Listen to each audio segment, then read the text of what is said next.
We live in a strange moment. Human beings have never known more about the world. We can map genomes, manipulate atoms, simulate black holes, and connect billions of people instantly. And yet, meaning feels unstable, politics feels fractured, institutions feel brittle, and the future increasingly feels difficult to imagine. Not because we lack predictions, but because those predictions no longer cohere into a shared direction. We know more and agree less about what that knowledge is for. That contradiction matters because it suggests something uncomfortable.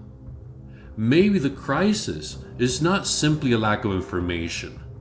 Maybe the crisis is hidden in what we think knowledge itself is.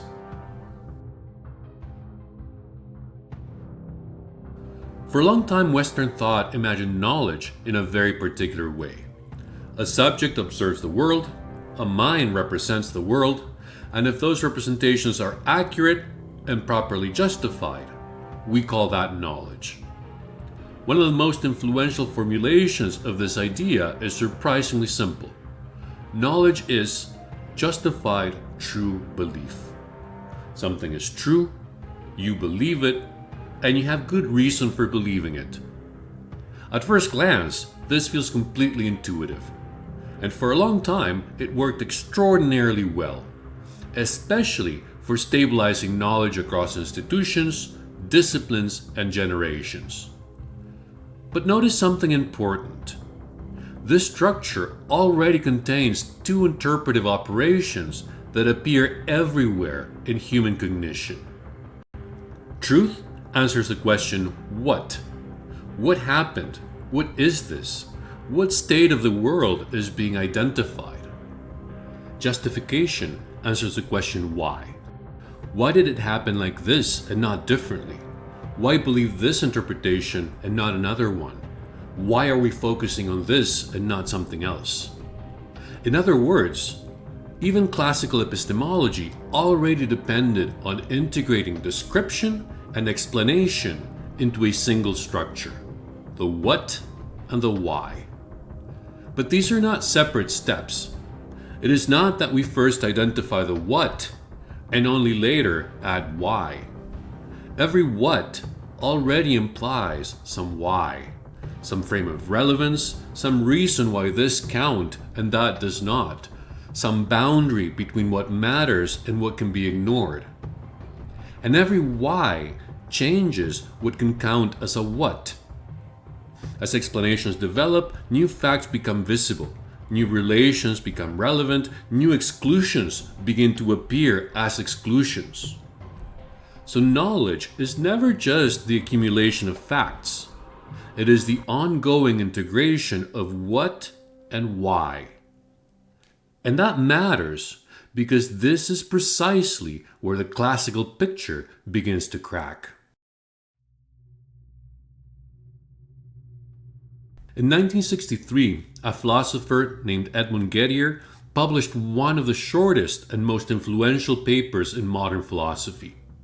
It was only a few pages long, but it revealed a problem that still unsettles epistemology today. Gettier showed that someone can have a justified belief that is true and still not seem to possess genuine knowledge.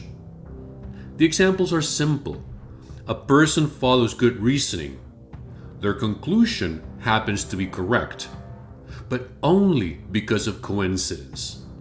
The belief lands on truth accidentally, and intuitively we feel that's not really knowledge. Why? Because the structure holding the belief together is brittle. It works locally. It succeeds in that particular situation, but only because chance temporarily hides a deeper inadequacy. The belief is true. The justification seems plausible, but the relation between them is not robust enough. The belief is locally justified, but relationally insufficient.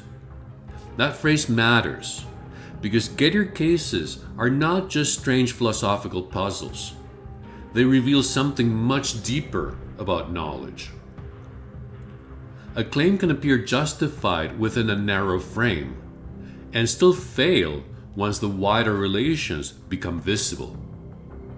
It can be right enough to work locally, but not integrated enough to remain true across time, context, and possibility. It works once. Knowledge has to keep working. And this points to something much larger. Maybe the problem is not just that justified true belief is incomplete. Maybe the problem is that it imagines knowledge too statically from the beginning. Statically because it assumes a detached observer taking a snapshot of reality rather than a living participant moving through it. This matters because all knowledge involves abstraction.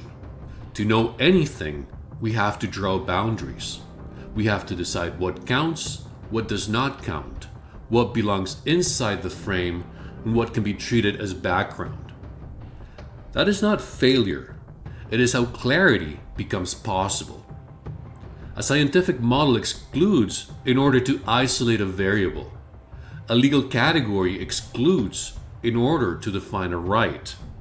A historical period excludes in order to make a sequence intelligible.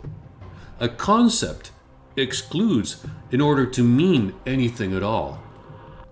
So the problem is not exclusion itself. The problem begins when a form of knowledge forgets that it has excluded. When the boundary it drew for the sake of clarity begins to look like reality itself. Because every abstraction produces clarity by reducing what has to be integrated. That is its power, but it is also its risk. A narrow frame can stabilize a what. It can say, yes, this matters. No, that does not. Yes, this happened. No, that did not.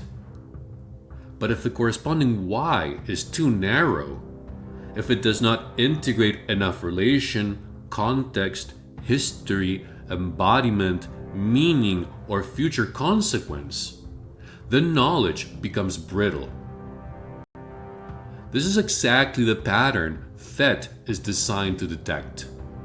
Where a system stabilizes a local interpretation but fails to integrate the wider temporal-relational field that would make it robust. So the argument is not that abstraction is bad.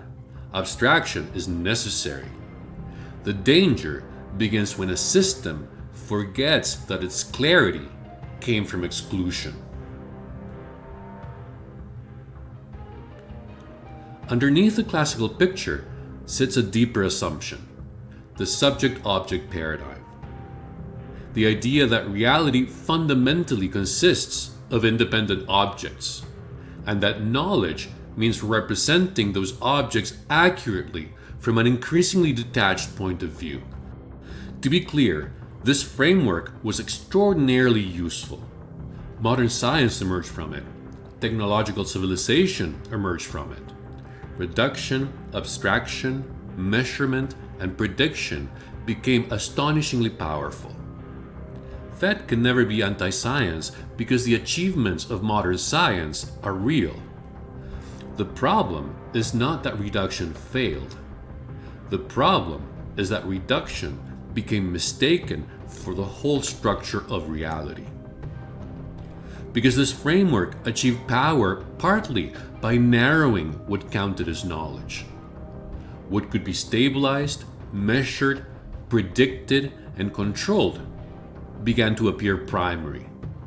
Relation, context, interpretation, embodiment, care, and temporality began to appear secondary. Meaning became something added later, if at all. The observer and the world were imagined as fundamentally separate. And everything that complicated that separation increasingly appeared as noise. But what if those things were never secondary at all? What if relation was not something added after the facts? What if context was not just background? What if meaning was not decoration? What if the so-called secondary dimensions of reality were actually part of how knowledge becomes possible in the first place? Over the last century, many thinkers began noticing cracks in the older picture. Perspective mattered, language mattered, history mattered, power mattered, interpretation mattered. The idea of a perfectly detached observer became harder and harder to sustain. This was one of the major insights behind postmodern thought. This was not an attack on knowledge, but a recognition of its situated character. The problem was real. Knowledge was never as neutral or perspective-free as modernity often imagined. But once the older certainties fractured, another problem emerged. How do you maintain shared meaning without returning to simplification? How do you avoid collapsing either into rigid objectivism or into fragmentation where every perspective becomes isolated from every other one?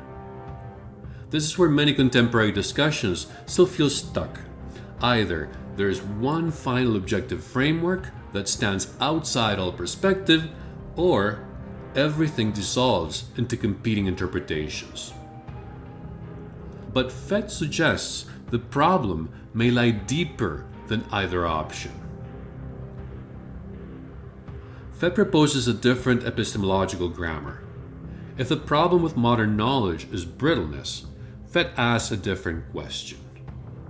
What would knowledge look like if it were built to hold under change? Not because reality disappears, and not because truth becomes irrelevant, but because knowledge is not fundamentally a detached relation between a subject and an object.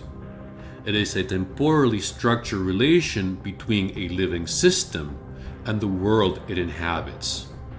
Knowledge emerges through integration, through the ongoing coordination of memory, attention, anticipation, interpretation, and action across time. From this perspective, knowledge is not something you simply possess. It is something you maintain. And rigor does not mean closing questions forever. Rigor means stabilizing a claim while remaining open to what the claim has excluded. Because the what and the why never stop developing. A deeper why can change what counts as a what. A newly visible what can force the why to expand. Knowledge becomes more robust as the field of integration expands. Not because it becomes absolute, but because it can hold across more relations, more contexts, more perspectives, and longer temporal horizons. This means truth is never perspective-free, but that does not make truth arbitrary. Truth is relationally constrained.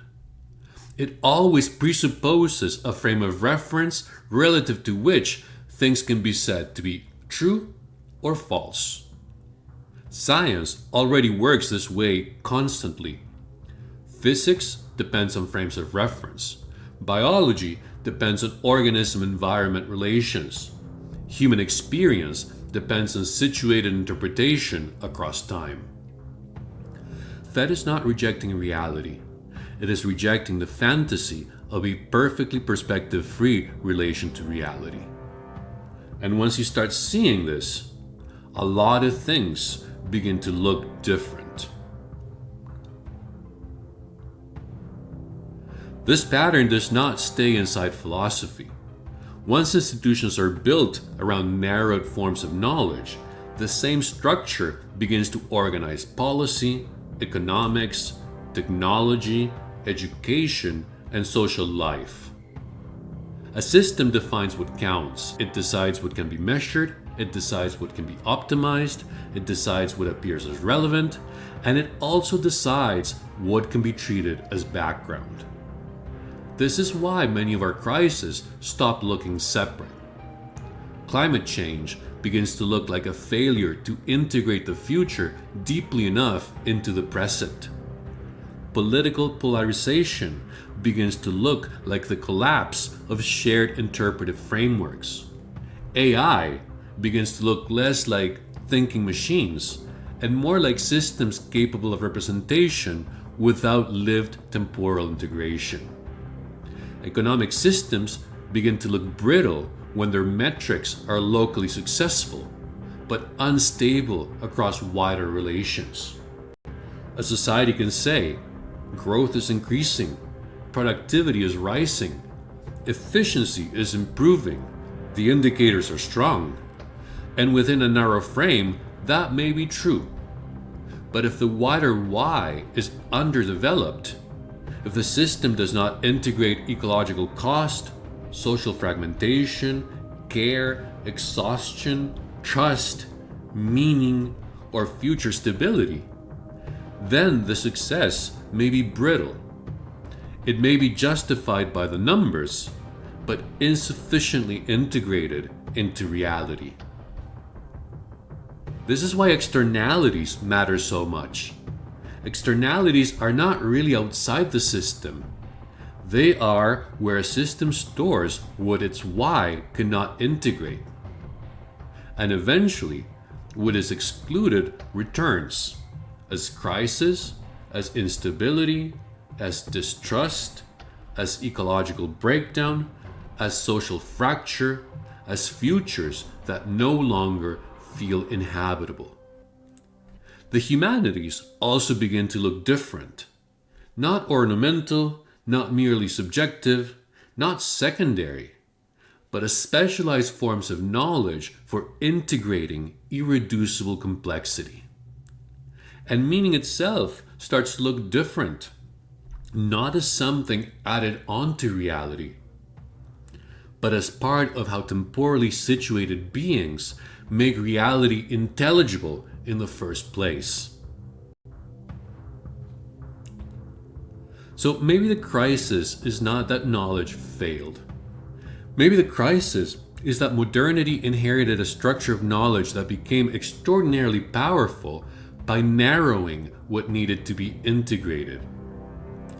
That narrowing produced clarity, it produced prediction, it produced control, it produced technological civilization, but it also produced exclusions. And when those exclusions are forgotten, when they are treated as secondary, external, or unreal, knowledge becomes brittle, locally justified, but relationally insufficient. In the next video, we'll look more closely at what modernity actually did, not simply as a historical period, and not simply as a set of technologies or institutions, but as a way of organizing knowledge, and eventually as a way of organizing reality itself. If you'd like to explore how consciousness, meaning, knowledge, and society connect through time, consider subscribing. I am, therefore I think. Thanks for watching, and I'll see you in the next video.